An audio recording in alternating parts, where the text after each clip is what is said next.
Dende que o Concello de Pontevedra pechou a compra de Santa Clara, 10.000 persoas xa puideron visitar o antigo convento, un interese que a día de hoxe está lonxe de diminuir. É un interese que implica que certamos, non, de alguma maneira, nunha compra que foi moi ben recibida por toda a cidadanía, non?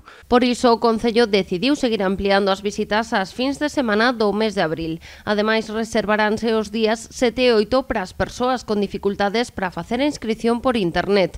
O 31 de marzo poderán anotarse de xeito presencial. Moita xente de máis de 65 anos que non se manexa ben coas redes sociais que nos manifestou que non poden acceder a esas visitas porque non controlan perfectamente ben as redes. A xente pode acercarse ao edificio de Churruchaos, que está detrás do Concello Vello, a unha hora non, o día 31 deste mes, de 10 a 2, para anotarse. Como se ven facendo noutras convocatorias, celebraránse 4 sesións diarias con 20 persoas cada unha.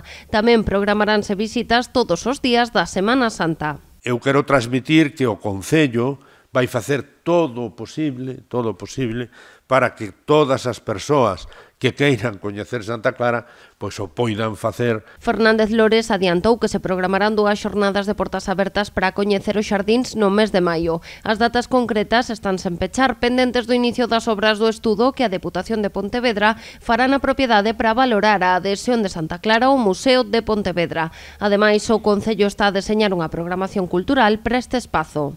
Que se está por parte de Cultura tramitando, en fin, encher de contido e facer actividades culturais de todo tipo, non?